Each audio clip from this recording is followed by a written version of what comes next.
getting expelled, no big deal. The cops, no big deal. The FBI, not as big of a deal. My parents being like, oh my God, our son's a bad person. Worst feeling ever. Imagine being around 14 or 15 years old, getting a knock at the door, opening up, and seeing the FBI standing there saying, "Kid, we got to talk."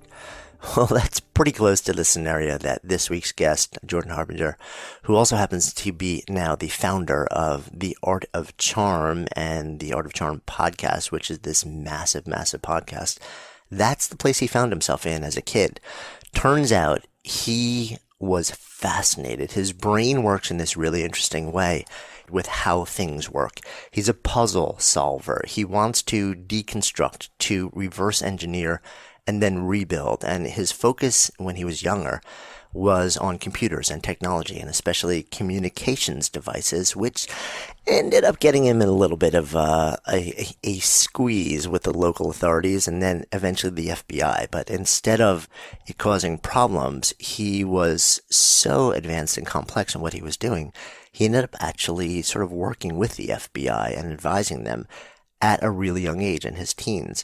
He moved on eventually, went to college, went to law school and started practicing law. And in the practice of law, realized that there was actually this bigger problem that he wanted to solve. He wanted to understand how human socialization works. And he's now spent pretty much his entire adult life deep in that world. We track that journey. We go through how he started, how he's developed his ideas, his methodology, how he started to figure out why this mattered and how it worked. How do you code for human interaction, and what happens if you overcode and try and manipulate? And then what he's doing with these ideas and these technologies as he builds a company that trains everyone from military to those who may be struggling on the Asperger's spectrum, and pretty much anybody else who wants to learn how to interact with other human beings better. We also we spent a little bit of time talking about the world of radio and podcasting. He was one of the originals in the world of podcasting before anybody knew what it was. This is over a decade ago now, then jumped to satellite radio and has now become a huge force in podcasting. So we explore a little bit, what's going on in that space. Really excited to share this conversation with you. I'm Jonathan Fields, and this is Good Life Project. So this is actually not the first time that we've recorded a conversation. It's not.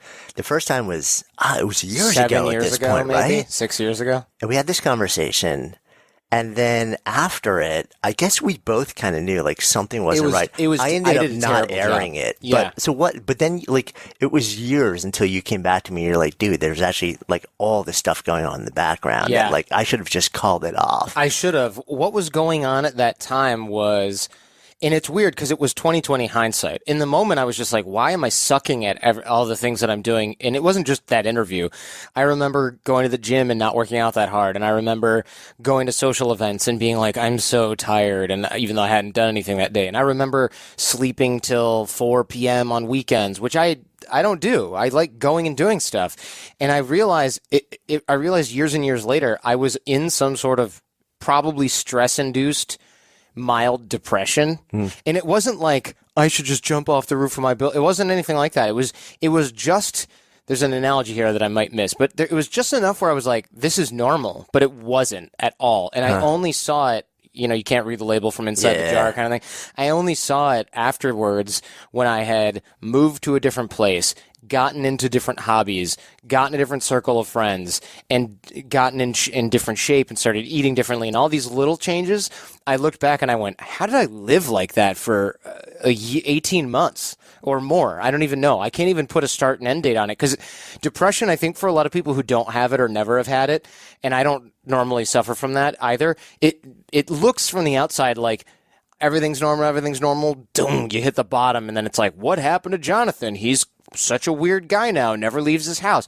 But if you're in it, it's just like this sine wave. It's just a regular wave, and it looks like you're in a normal down slump to other people, maybe, or not at all. And to you, you're like, this is normal. I'm fine. And then when you get on it back to your actual normal, you look down and you go, how the hell did I deal with that and put up with that and live like this and eat like that and not exercise? I mean, how did I let myself go that far? So now I try to catch it when I sense it may be happening. And now it's almost never again. But now if I go traveling and I'm eating like crap and then I come back and I'm jet lagged, I just realize this is how that starts. Yeah. Right? Some sort of external trigger, somebody does something or something happens in your life, or you just travel and you're on a weird sleep schedule and a weird eating schedule, it can really start to swirl the toilet pretty quick if you don't catch it and go, no, I'm getting up at this time. I'm going to go to the gym. I'm going to drink enough water or whatever. And sometimes it can be really that simple for me. Yeah, which is so interesting because we've come to know each other a bit more over the years now. But I had this, I think this was the first time we'd ever spoken also and so I didn't know what your normal was, but I remember, because I remember there have been a handful of interviews that I wonder if it was even for a book I was working on. Maybe. But no, but because the plan was to air it, so it couldn't have been, it's funny, I can't remember exactly what it was for, but I just remember, like, after the conversation, I was like, something was really off with this. Yeah. And it wasn't, I was like, that there's just something about it where I feel like I can't air this. Yeah. I'm glad it never aired because it would have been one of those things where I'm like, hey, can you remove this from your website? 10 years later. But wouldn't it have been interesting, though, to sort of like look in hindsight and sort of like years reflecting back now, sort of like hear yourself in that state from the outside looking in, now like being in a different state and saying, like, could I really sort of like see and pick up, like how different I was? I think I can still probably do that by listening to old episodes of the Art of Charm podcast. We're on episode 800 something. So, and not even in the numbers, just because the numbering's different. So when I really want to punish myself, I just listen to old episodes of the show. I feel like anything creative is probably like that. You look at your first thing and you're like, what the there's hell? No doubt about it. I look at like the first book and I'm like, Yeah. Yeah, even with a book? Yeah, even with a book. And that's out there, like, that can't change. You can't that's pull just that like toothpaste back in the tube. That's there forever. Let's take a step back in time with you. You have what seems to be a lifelong fascination with, I'll describe it as social engineering. Mm-hmm. But in the early days, when you were a kid, it seems like that expressed itself in much more of like a technological outlet. Yeah, good observation. Especially just so everybody, you're not looking at any notes. So that's pretty cool that you remembered that, or even if you looked at it before this. When I was a kid, I am an only child. I guess you can't say was. I guess I'm no longer a child. But I was an only child, and I was bored a lot, and I started skipping school and things like that because I hated being there. It was, one, boring. Two, I started to develop, this is a working theory here, but when you're really bored in school, you start to do other things, get in trouble, or my mind anyway, was off doing something else. And so that would get me in trouble with teachers, but then sometimes it was like, oh, maybe I should be doing something else, or I've got to be looking at other people's behavior. And that got me micromanaging my own behavior, which drove me insane. How old? 13, probably. Right. So you've got like this meta-awareness at the age of 13, which is pretty unusual. And it wasn't very healthy at the time, frankly. It was more like, okay, if I'm looking at everyone else and thinking about what they're doing, oh crap, everybody must be looking at me and thinking about what I'm doing. Oh man, that's really uncomfortable. Oh man, I've got to look this way, and I got to sit up this way, and I got to look that way, and I got to pretend that this is happening, and I got to be popular, and I got to be funny, and I got to be cool. And the teachers were like, hey man, what's your problem? You're a punk. And so that didn't work for me. And then I started skipping school and I got a computer, which is awesome and terrible at the same time. And I would go on the internet and I would. And this is the internet. It then is not the internet. Right. It wasn't the World Wide Web. Like you had to be pretty much on the geeky side and pretty wired for tech. Right. It was dial in on your modem to a library. And then the library would let you search through this thing called Gopher, which was like, you can search other universities' libraries. They're all on one network. And other libraries, I remember one at Emory University had an IRC, Internet Relay Chat Client, which is like a chat program with people from all over the world. And this is the first time that you could talk with somebody from all over the world that you didn't know online. It was a massive experiment. Universities had to have a server that would connect to this chat server, and I would look around in there and go in all these channels, and it was hashtag whatever the channel name was. So you could go and look at like there was everything from, sex, of course, which was the first probably thing I'd search back then. And then there was everything. TV shows all had their own. Hackers had their own. Guys who hacked with the phone system, which is where I ended up. We had our own. Stolen software, all that stuff. Everybody had their own channel, and you could join as many as you wanted, and it was real-time chat. So I would sit in there all day talking with university students and adults, really. And we would be sitting there talking about things, and rarely was it on topic, but I started to learn things about cellular phones and hacking, and I thought, this is really cool. This is like a portal to another world where nobody cares what I look like, nobody's micromanaging my behavior, and they're talking about things that are interesting. And you're like 13, 14 years old. 13, 14 years old, yeah. So I got obsessed with that stuff. And that was really cool for me because I started to learn how to take that same portal of information and bring it with me because I learned how to program cellular phones, which at the time were analog, not digital like we have now. And so I bought a cellular phone from a guy in Detroit. I lived north of Detroit. And I would program it and you could listen to other conversations on it and things like that. And I would open up those green boxes you see on the side of the road. You live in New York. I don't even know if those are here, but in everywhere else on the country, there's these big green boxes. And if you open one up, which you need a special wrench to do, there's different pairs of screws. And each pair of screws is someone's phone line. And if you want to listen to the phone call, you literally just take one of those orange handsets, which you can get anywhere, and you take the alligator clips and you attach them to that set of screws. That's how much your privacy is protected on a landline. There's a weird wrench that you need to open it up, and now you have everyone's landline. And so at least back then, now maybe it's digital, but I doubt it. Why replace it? If it ain't broke, don't fix it. So I used to listen to all these phone calls and not thinking I'm wiretapping, right? Which hopefully this statute of limitations is run on that. But you're just thinking, oh, I'm bored and I'm going to listen to someone's conversation. Yeah. I mean, was it that simple? You're just like, I'm a kid. This is cool. And I'm bored. I'm just getting like Totally. Killing time, essentially. Yeah. And I built a small wireless FM transmitter which was actually surprisingly easy. You could order plans on the internet, go to Radio Shack, which also probably doesn't exist anymore, wherever we are listening to this. And I programmed the FM transmitter with alligator clips, hook it up to a pair that was really interesting, put a battery in there, a couple of batteries wired in I forget what it's called now, series, I guess, or something like that. And, make it so that one would sort of take over when the other one died. And these things lasted forever. All I needed to do was bike over there, open it up, and change the batteries. So I bought rechargeable batteries, and this FM transmitter would transmit the conversations to an unused station on an FM radio.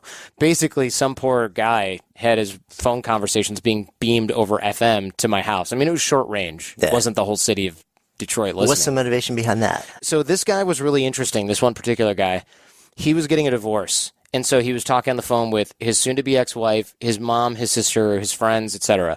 And I could not get enough of this person's conversations because when I was a kid, and I think this is probably true for any kid, adults are two-dimensional Charlie Brown teachers that just say, wah, wah, wah, wah, and all they do is film you. All they do is feed you, yell at you, give you homework, drive you places, or they're your parents, and they're mildly, like 1% more complex than that, but not by much. Right, they're the ones you know best, but you're not really sure what else is going on because you're a kid.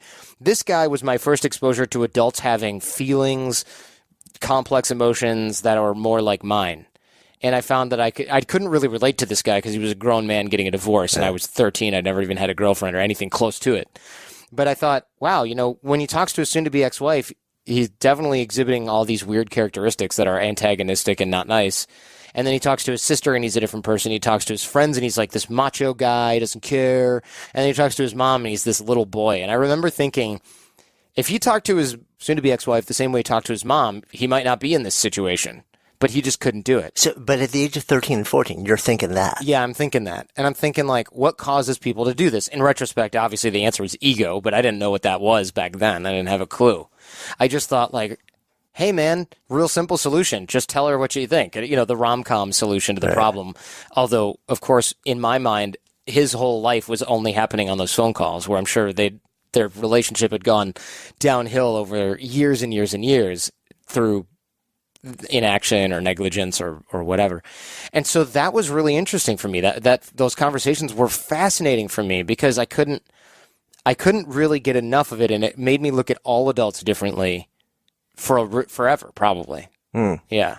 And so it's like you're covertly just sort of like snooping on all these conversations. yeah, and now I look back and I'm like, that's not nice. I should not have done that, you know? Yeah, but what's interesting is, I mean, like beyond the legality of it, it's almost like you become a social scientist at this really young age. Yeah. You're like devouring data on how people relate to each other in all different contexts of all different ages. Yeah. But at the same time, you're skipping school.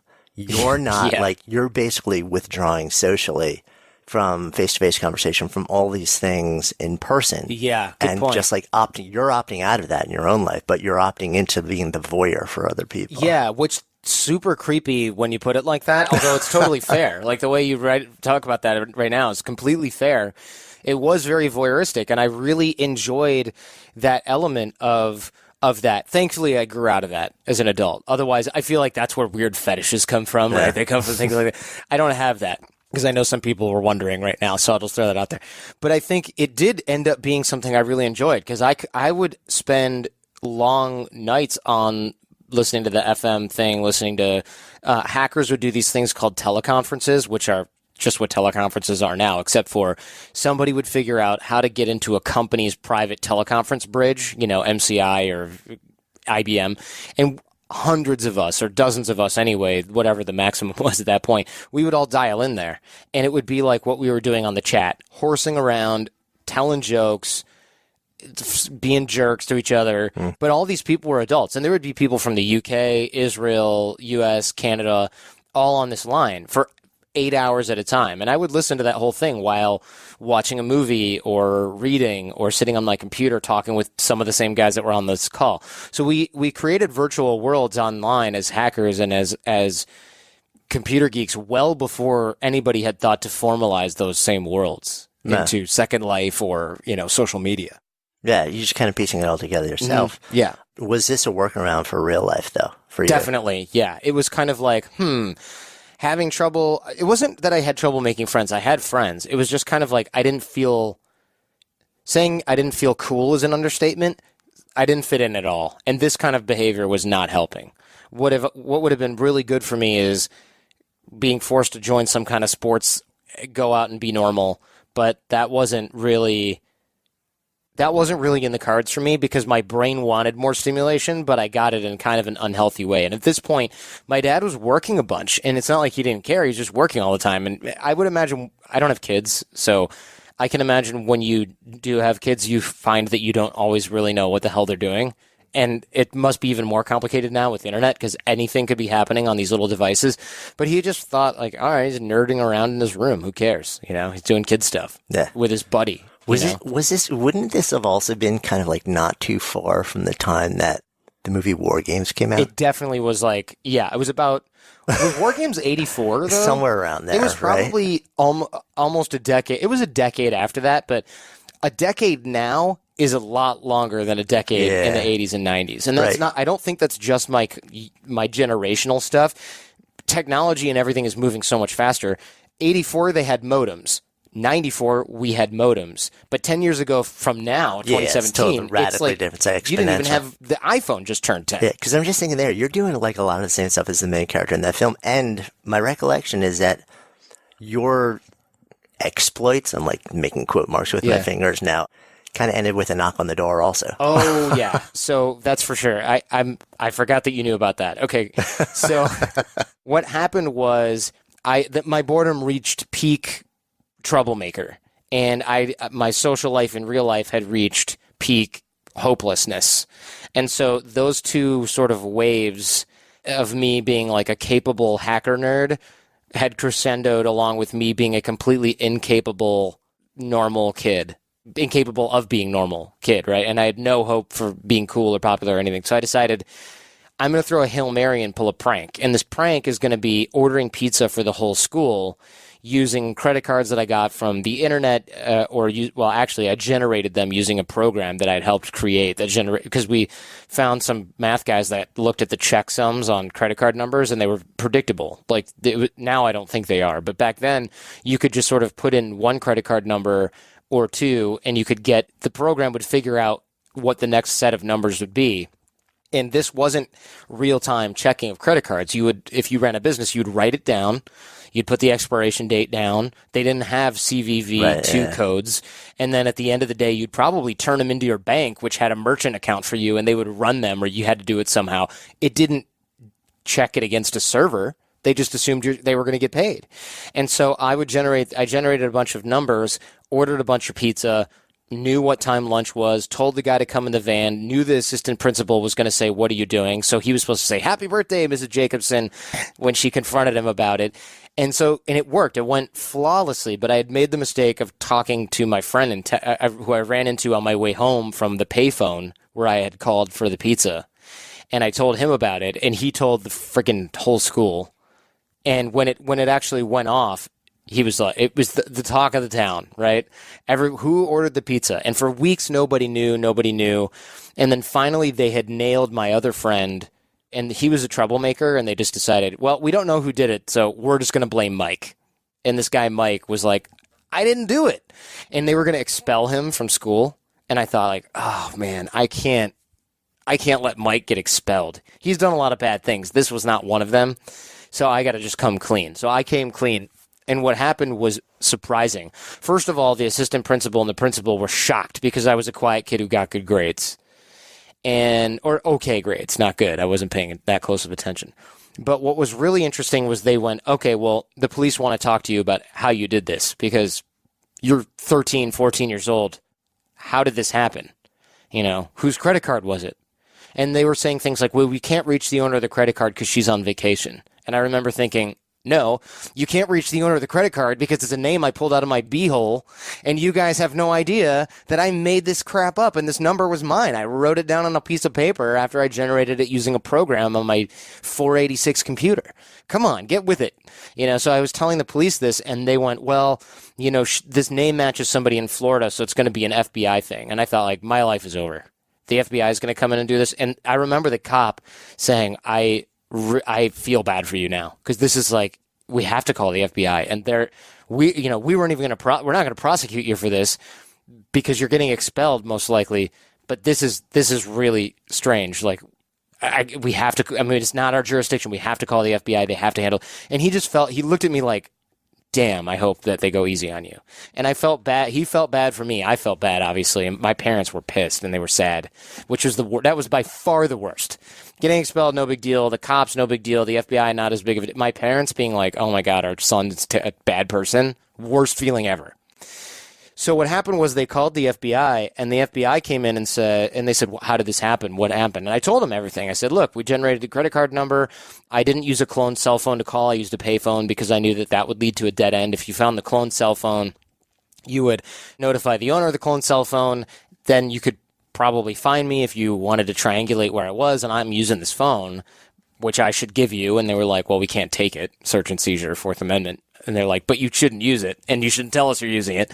And I remember thinking, like, wait, what? And then the FBI was writing all this stuff down, the Detroit office, that had to drive up to where I lived and my school, which is where they interviewed me because I'm a kid. No lawyer, nothing at this point. And then they had to call that all into D.C.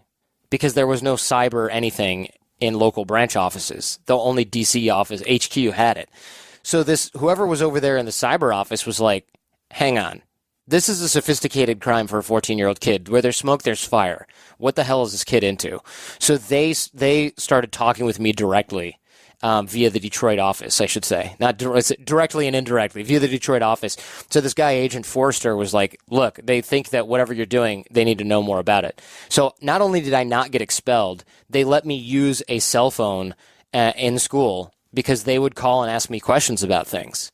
So you become essentially like an advisor. Yeah, I was at this point. I was 15 or 16. Like this took place over a longer period of time. I didn't get expelled though. They were more like, well, let's hold off on the punishment thing until we figure this out. I got community service, from the social workers, I guess. But the school was kind of like, hang on. He ordered real talk. He ordered pizza. Yes, he did it with a fake credit card. Was it a disturbance? Kinda, yeah, but not really enough to like. Do we need to ruin this kid's academic career / life? It's such a sophisticated issue and crime that ended up being victimless because I paid for the pizza that I think the assistant principal, his wife was my math teacher and she loved me. So that I think went far. But I think the principal was just kind of like, all right, I feel embarrassed about it. And so her ego needed to take me for a ride because she was the one who got embarrassed by the whole thing. But I think that it didn't come down to real academic punishment because the FBI was like, this is interesting. And the cops were like, look, whatever. He didn't even vandalize anything, right. Which you don't get expelled for that either. So you find yourself at like 15, 16 years old, essentially working with the FBI on what? Yeah, so good question. So the first thing that I worked on them with was the credit card stuff. They knew that obviously you could calculate a checksum and use a credit card, but they thought, oh, well, with real-time verification, that's not going to be an issue anymore. Well, hello, most businesses don't use real-time verification. They do now. Right. When you stick your card into a machine or you swipe it, it's connected to the internet. It goes to a database. It verifies the name, the address, and the zip code or whatever, and it real-time verifies it. Before the internet, remember when you used to buy something with a credit card and you could hear the modem calling into the place? Most places didn't have that. Macy's had that, but Papa John's Pizza didn't have that. Each of these little branches, they didn't have that. A lot of places didn't even accept cards. So I told them, yeah, this is going to work with asymmetrical information. You have to make the numbers random. And they're like, okay, yeah. So they and I don't think this is my doing. I'm sure they had an advisory group that worked with the credit card companies and told them things like this. I was like, also, even if all you have is an encrypted database that has numbers of people in a local area and expiration dates, and those have to match, you could download that to a computer, encrypted, and you could check those against it, and that would stop 99% of the crime. Because if you can make up all the numbers, you got a problem. Right. But if it has to be a certain number in a certain format and it has to match an expiration date, you're good. Right? Most people aren't going to match those two things. They're going to have to steal a card to do that. Yeah. And if you steal a card, you get a whole different problem. What is it about the way your brain works that makes you, because as you sit here talking with me about this is now you're like decades removed. Yeah. You're like fiercely animated. Oh, even yeah. sort of like recalling this. It's so, which gives me the sense that stuff like this, like deconstructing, reverse engineering, figuring out complex things and then sort of like reproducing them and using them for some sort of like deliberate purpose is something that there's something about you that hooks onto that and lights up. Yeah, it's strange. And I think it's because it's not really a competitive thing. That was my first thought when it came to this, like, I figured your thing out and I'm going to break it. I don't really do that. I'm more like, I figured out how this thing works. And that in itself is rewarding. As a kid, though, you want to use it. In fact, as an adult, too, you want to use it. Back then, it just I didn't think about other people's consequences for me using those things. Now I think about, obviously, other people's consequences using those things. But I think it was because knowledge back then came from teachers, and if you were lucky, books, if you had the attention span to read those things. And I remember looking for different books in libraries and thinking, I need books about how computers work, and I need books about how radio signals work. And the problem with books, even now, is you go to a library and you get a book from 1978 about how radio signals work. They don't mention cellular phones. I want to know how cellular phones work. Oh, well, you can't really do that. And I remember when I joined a gym with my mom, Powerhouse Gym, at age 14, and there was a guy who had a cell phone company shirt logo, and he would work out in that. And I went up to him and I went, hey, so you work with cell phones? And he goes, yeah. And I said, so do you work in like the store or you work in the, and he goes, no, I work for the carrier. You know what a carrier is? And I said, yeah, of course I know what a carrier is. And I said, so are you guys using CDMA? And he goes, yeah, America uses CDMA. This is Sprint, and now we have GSM, which is what like T-Mobile and AT&T are. And I said, yeah, so in CDMA, how does it know what to pair the signals, right? Because you have an incoming signal and you have an outgoing signal. How does it know to pair those? And he said, well, it pairs them to, I don't remember the details, but it was something like it doesn't really matter because they're simultaneously, they're kind of independent and all this stuff, and your phone knows which one. And I said, so all the signals are going through the air all the time, no matter what. How does it know what cell you're in? And he goes, well, the phone checks in with the tower. And he goes, wait a minute, how old are you? And how are you asking me questions that my engineers don't even know to ask me, depending on what department they're in? And I was like, I'm reading this stuff on the internet. And he goes, well, why? And I didn't have a good answer for that. And I just remember every time I'd see him at the gym, I would say, okay, so you have the pair and you have this. What's to stop somebody from making a radio that tunes into this frequency and listens to this particular channel? And that was how I got the idea to start listening to cellular phone conversations and turn a certain type of cellular phone into essentially a scanner, because it's just two channels. One's outgoing and one's incoming. So you could hear half of the conversation on one of the channels, and I would just sit there and listen to those all day. So this is like a giant puzzle for you. It's a giant puzzle. And you are the guy who's obsessed with solving puzzles. Yeah, I think so. Back then, yeah. But it's not just back then, right? Because back then it's technology. Yeah, that's true. It's the relationship between social dynamics and technology. We're going to kind of like take a big zoom forward. So you end up, you get out of high school, you go to college, you end up, and we have this like really kind of like interesting history also, in that you end up essentially, from what I recall, working in the State Department, but also you go to law school. I did. I went to law school, yeah. Right. And then you end up practicing law. Well, no. Wait, but you didn't practice very long. Not for very long, no. I worked on Wall Street in finance, and I only went to law school because people are going, oh, giant puzzle, law. No. I went to law school because I graduated from University of Michigan. I made my own concentration that involved 3 languages, political science, and economics, and I couldn't get a job at Best Buy. They were like, weren't hiring. And I thought, well, wait a minute, I'm totally screwed. And I remember, I think it was my aunt combined with some other people said, oh, you should just go to law school. You can get a great job as a lawyer. And so I applied to law schools and I got into some. And then I ended up deferring my law school admission because I got into Michigan for the year after that. And that was a good law school. So I deferred that and I went to go teach English in the former Yugoslavia. And so but before that, yeah, you're right. I had worked for the State Department in Panama at the embassy as an intern.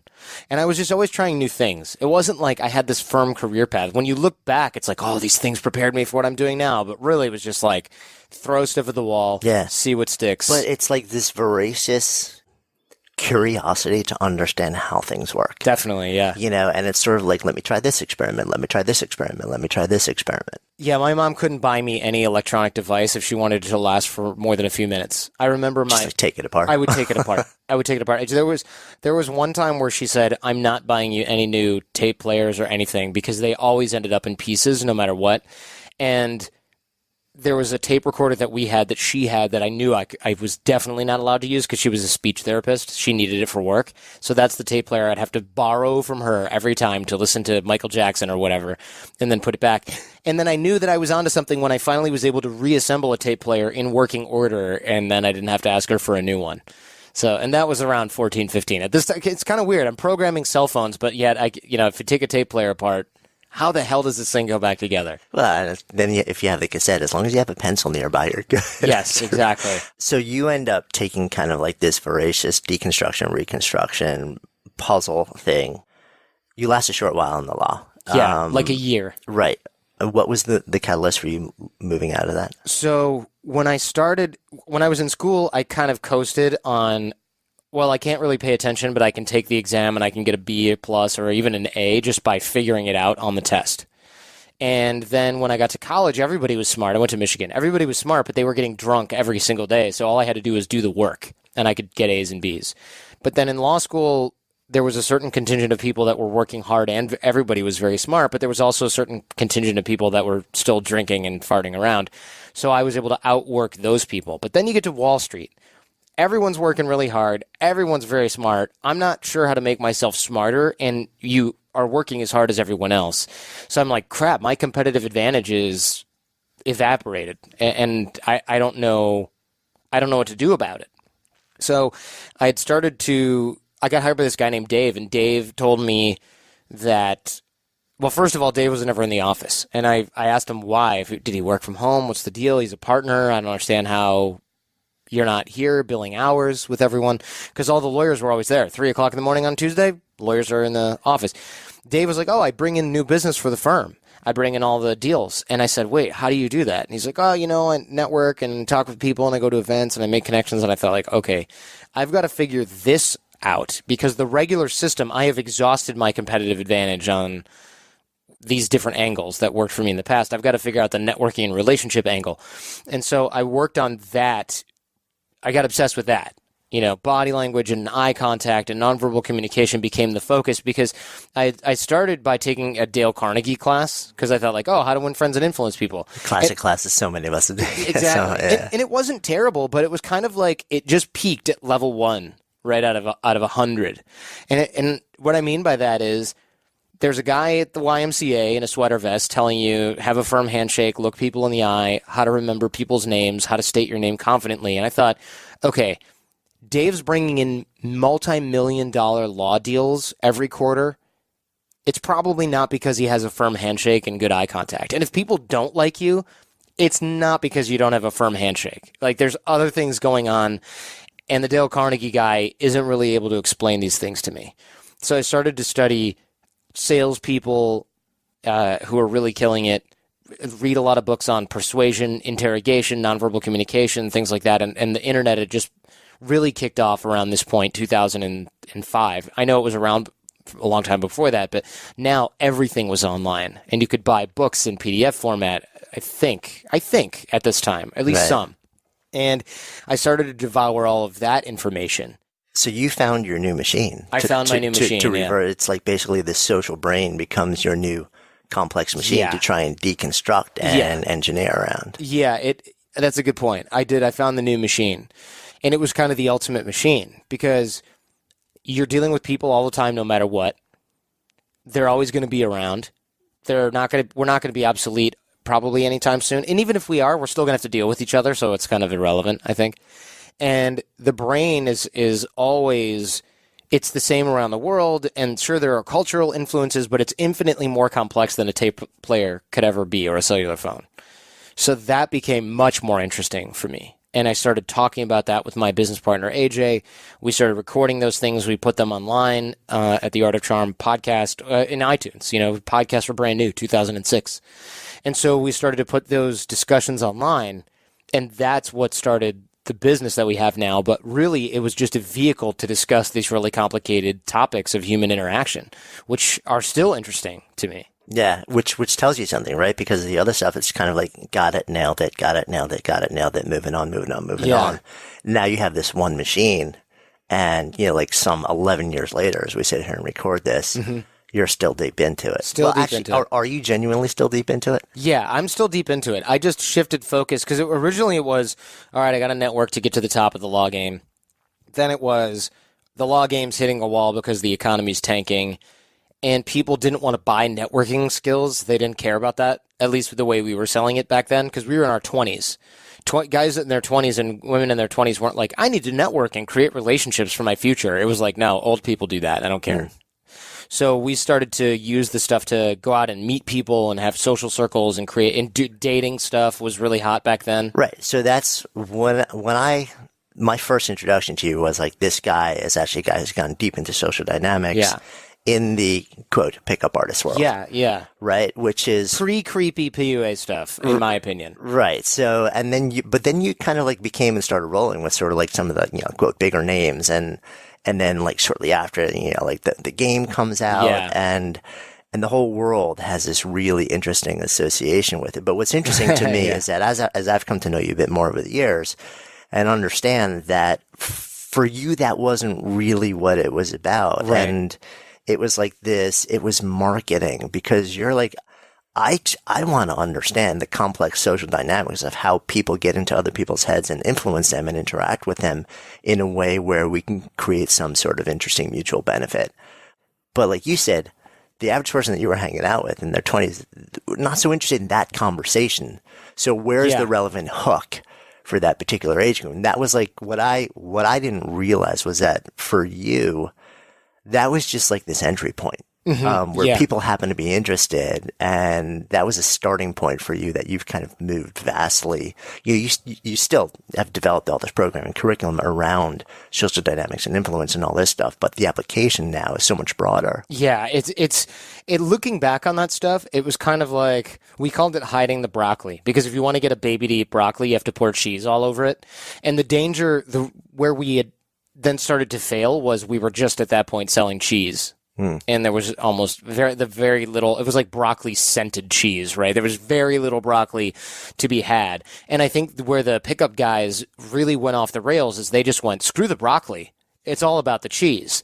Let's just make fake, Cheese Whiz is too real for this group of guys. So let's just make this fake stuff. And we kind of didn't want to do that. But the problem is, it's kind of like, imagine, and this is a weird analogy, but imagine you sell this like very organic marijuana that's for cancer patients and people to relax. And then some other guy who's a crack dealer is like, oh yeah, I'm in that business too. And you're like, no, you're not. But you can't, but you're still associated in certain people's minds. So we kind of went, look, are we going to try to constantly be swimming upstream, trying to rebrand ourselves as like these white hat pickup artist guys? Or are we just going to do something else? And the answer was do something else, because we weren't really interested in the dating stuff anyways. Everybody in the company has been dating I'm married, for goodness sake. It'd be kind of weird for me to be like, oh yeah, I'm going to teach you how to pick up girls. It's not something I'm that interested in. It's definitely something that became an unhealthy obsession for so many of the guys that got involved in it. It became zero sum for a lot of guys too. It's like the woman has to lose something for you to gain something. That all these negative outcomes were totally avoidable in my opinion. So we just kind of said, look, if we can teach people to be charismatic, which we can, influential and persuasive, and we screen for the right type of listener and the right type of client, we're going to have a better business. It's going to be more fun. It's going to be more in line with our values as well. And that's what we do now. So for years, we had to spend a large amount of time screening out people we thought were going to misuse the stuff that we teach at Art of Charm on the show and in the boot camps and things like that.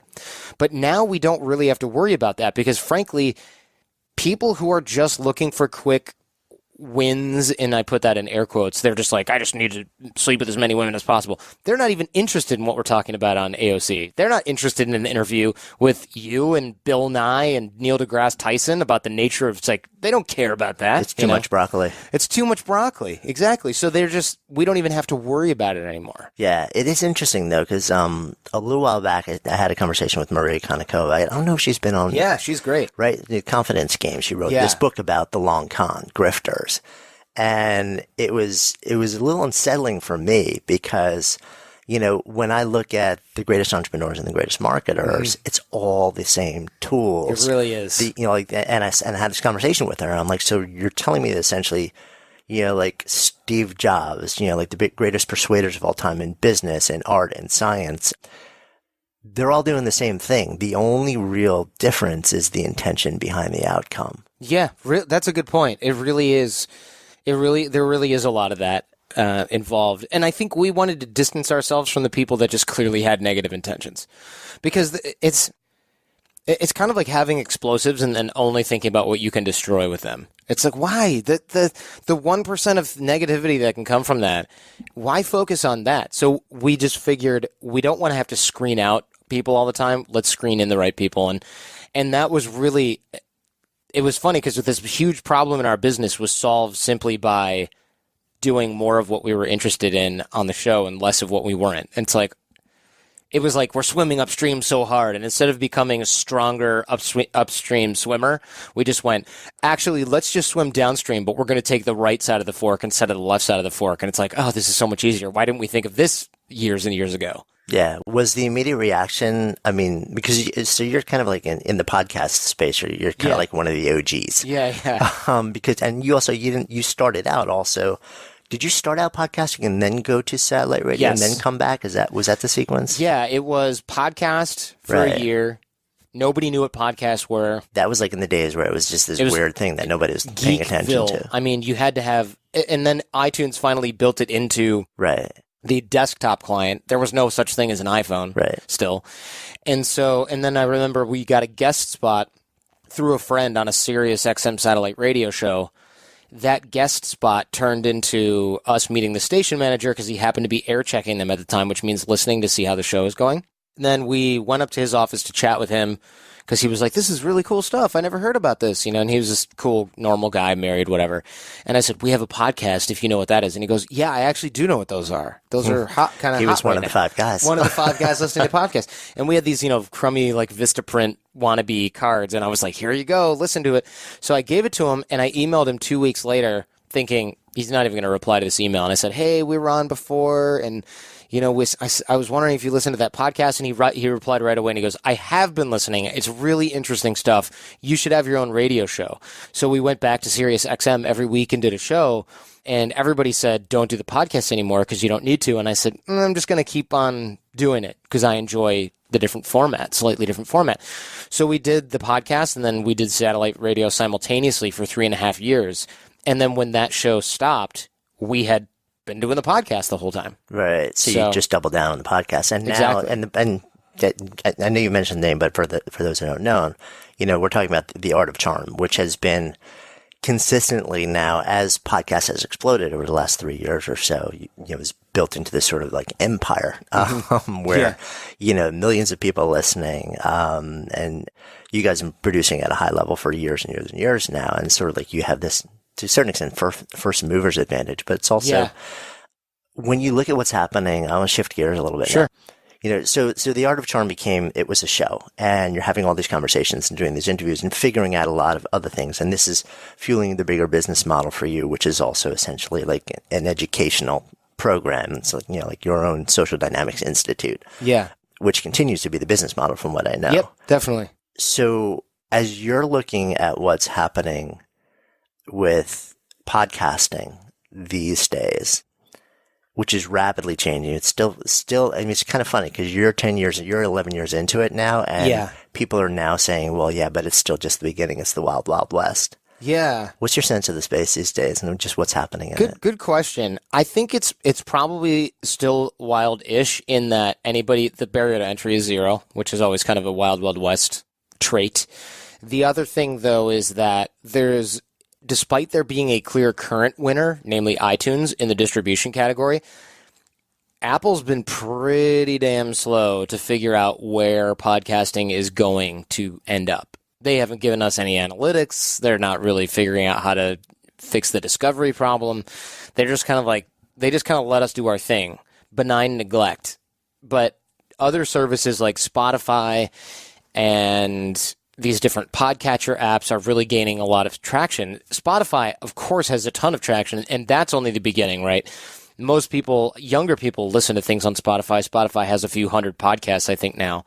But eventually there's going to be a clear winner where Spotify is the go-to place for podcasts, or Apple's going to go, you know what, we're going to break this off into its own thing, which they already have, Apple Podcasts, instead of iTunes.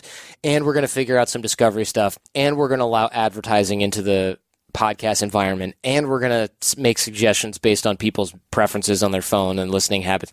That may happen. And if that does, it's sort of anybody's guess who's going to be on top. And we also kind of have to figure out, and by we, I mean just podcasting in general, possibly Apple or Spotify, do we care more about indie shows, which is what a lot of lip service has been paid to over the past, or are they secretly kind of like, all right, these ESPN shows and this show from this famous person and this sports show and this news program and NPR, these are really what we want now? Because before it was like indie, anybody can do their own thing. This is great. Now it's kind of like, if you have corporate backing, you can get and stay in the top 20 and nobody's ever going to touch you because they have money and they can drive traffic, and that's the end of it. So they kind of have to decide whether or not they care about the indie creator getting discovered, or if it's just like, you can be on the platform as an independent creator. However, nobody's going to necessarily care. You have to do your own marketing, and it's BYO audience, right?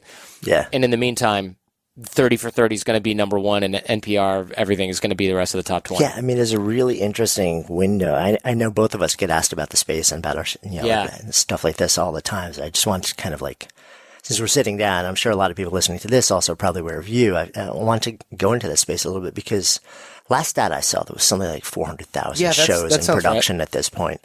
And at the same time, the average person, again, this is like stats that I've seen over the last month or so, subscribes to something like 6 shows and listens to 5 shows a week. So you're like 400,000 shows, thousands more coming in every month. But the average person has the bandwidth to subscribe to 6 and listen to 5. And maybe half of those 5 episodes. So it's really interesting because people are still saying mass opportunity, like 70 million people listening, it's going to triple, quadruple, and all this stuff. Yet, when you look at the universe of TV shows people could listen to, it's a couple thousand. When you look at the universe of movies, it's hundreds that come out every year. And like they're choosing between them. But the universe of podcasts, if you go really deep into it, is hundreds of thousands, probably soon enough bordering on, like 500,000. So we're in this really interesting moment in the space where people are asking me all the time, like, should I start a podcast? And I really hesitate to be like the person who has an answer to that. I generally tell them, like, what is it? It's funny. You do the same thing I do. Like, you got to be the interviewer, or else you're like, what's that? So you got to ask the questions also when you're. Oh yeah, I can't. It's so hard to turn that off. I know. It's like we've both been on the other side of the mic for so long. That's true. I'm curious what you tell them. What I tell them is, tell me why you want to do it. Yeah, that's the best. If there's just something that you want to get out, if this is your art, do it. Rock it out. If it's your form of expression, go do it. If you have a very specific business intention behind it, it's a different conversation. Yeah. And I do still think there's tremendous opportunity in the space. I agree with that. I think the best, what I usually tell people is, if you don't care if anyone listens to it, then you should do it. And that usually screens out people who think they're going to get rich doing it. But the problem is, of course, and I'm so guilty of this just like everyone else, they go, well, yeah, I mean, of course you'd say that, and that's good advice, but of course people are going to listen to my podcast. That's what every sort of young go-getter, or not so young go-getter thinks, is like, oh, I'm going to be able to develop an audience in that. But I think you're right. I think you're very correct.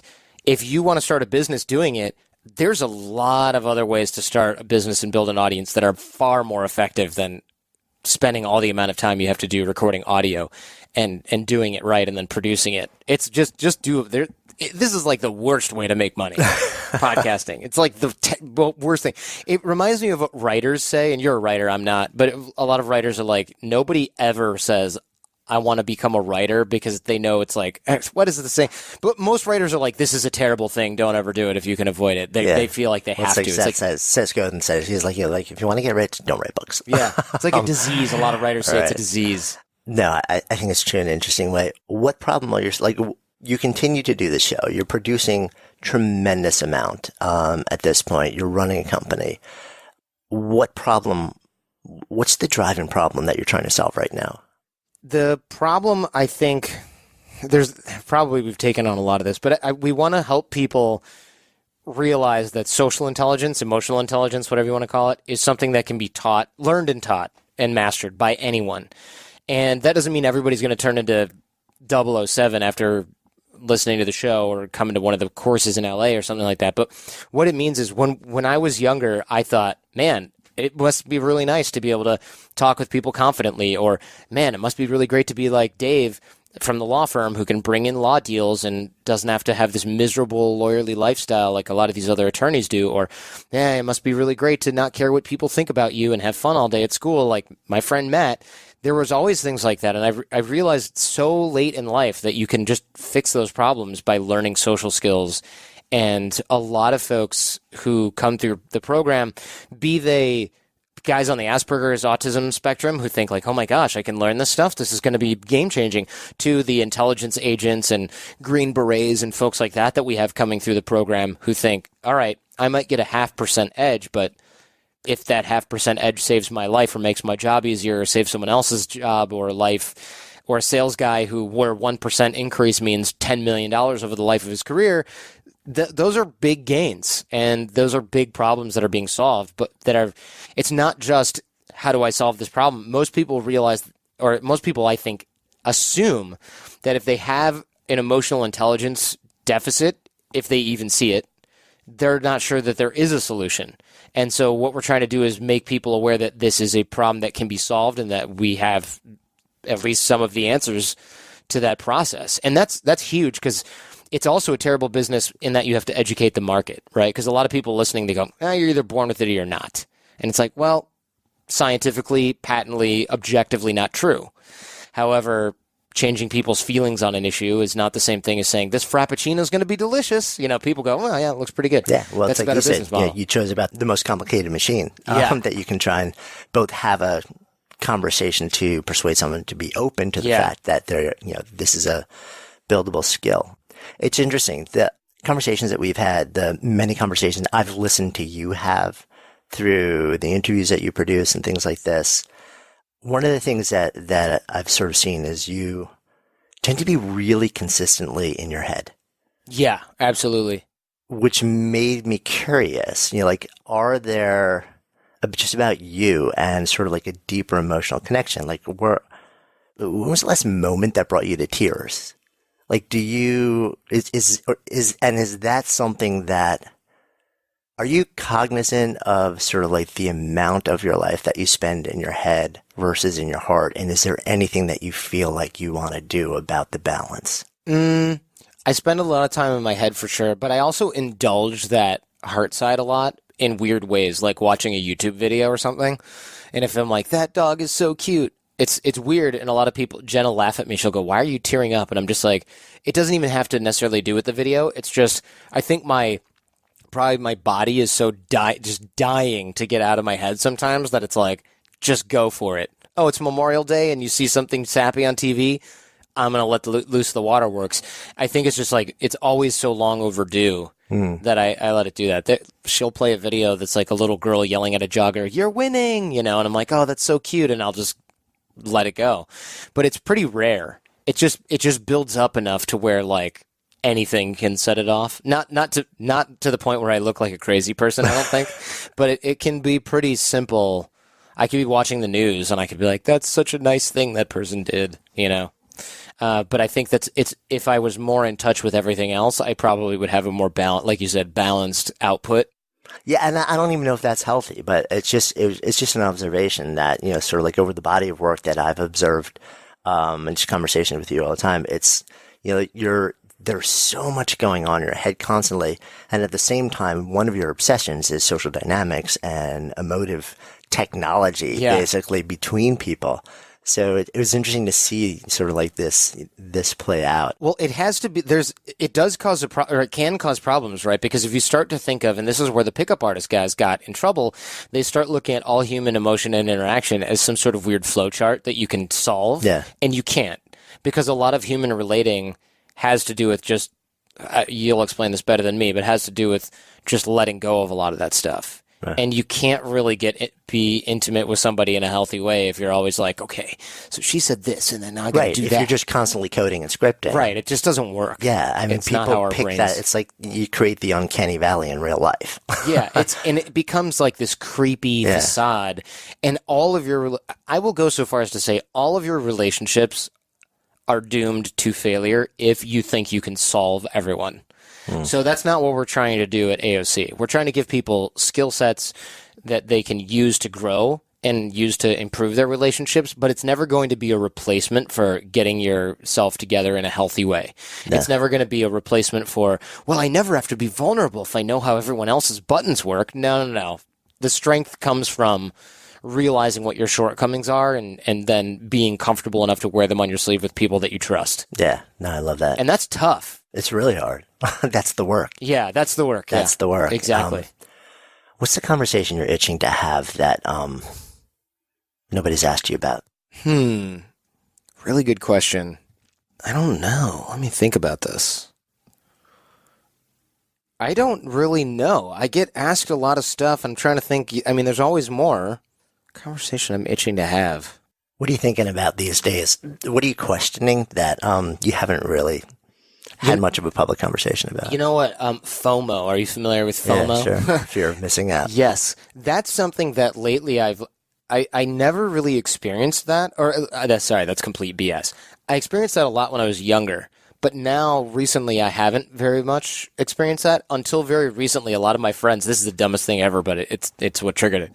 A lot of my friends invested in cryptocurrency, like Bitcoin and Ethereum. And some of my friends went from like, what should I do with my life to, I bought a yacht in New Zealand. Do you want to come and hang out? And I'm like, what? In April, you were broke.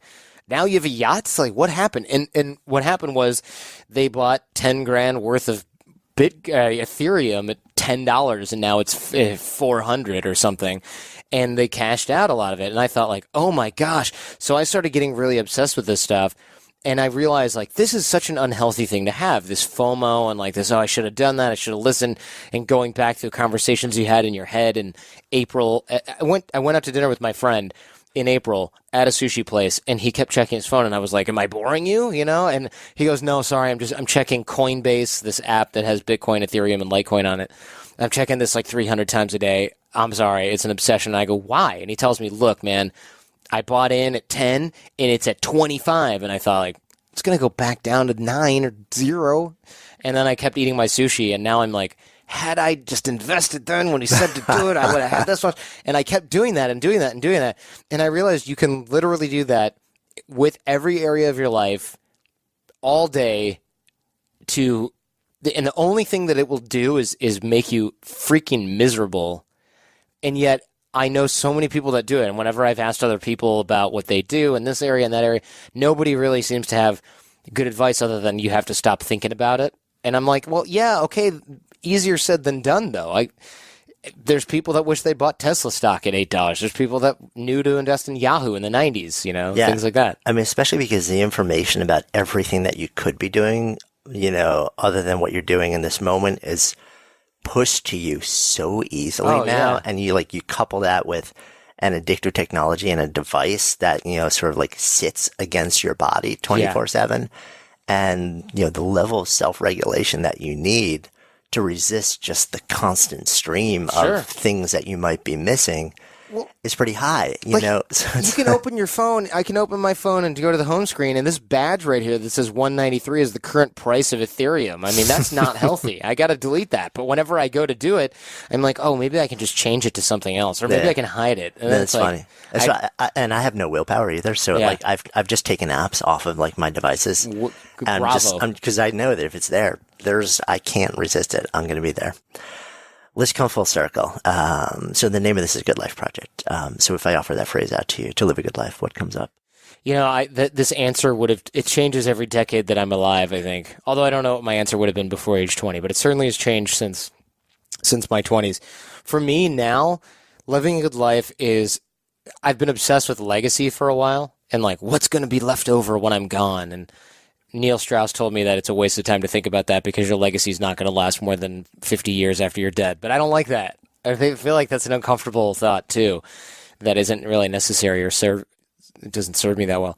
So I've been working a lot on the craft of good interviewing. What can I offer? What can I bring to people? How can I build this and offer the most value, have the best guests on Art of Charm, including yourself, and get the best out of them and do a really good job? Because really, at the end of the day, the only thing that I really care about, aside from my family and my wife and stuff like that, and the people in my life, the only thing I really care about is the show, because it's the thing that I really enjoy doing the most. So if I get to do that and other people get to enjoy that for me is kind of enough. Obviously I would like to do it while I have nice things, but that is so far down the ladder. But in my 20s, it was all I thought about. I got to get a nice place and a good car, and I got to have cool clothes and da-da-da. Now I could probably walk around wearing sweatpants and a t-shirt with a hole in the armpit as long as I had my recording studio and was able to have these really interesting conversations. And when you start to strip all that stuff out and you go, well, okay, I get the books for free from the guests usually, and the microphone and everything that I need, I already have, and I could probably do this in a car. And it doesn't have to be a nice car; it just has to have good acoustics, right? And that kind of thing it's really liberating, because you start to realize that you just need far less than you think you do to be happy, or at least I do, so far. When I have kids, I maybe that all goes out the window, and now you need tablets for everybody. Well, also the way you answer that question is very likely it all evolves over time. Cool. Thank you. Yeah, thank you. This is really fun. Awesome. And as we wrap up, I want to give a final shout out to our awesome sponsors and supporters: ZipRecruiter, RX Bar Kids, Movement Watches, Audible. Hey, thanks so much for listening. Be sure to click on the subscribe button in whatever listening app you use so you'll never miss an episode. You can also help us continue to grow and bring more people into the conversation by visiting our amazing sponsors who help make what we do possible. Most important, if something has really resonated, don't just spin it around in your head. Share it with others. Turn it into a conversation. When ideas become conversations that lead to action, that's when real change takes hold. I'm Jonathan Fields, signing off for Good Life Project.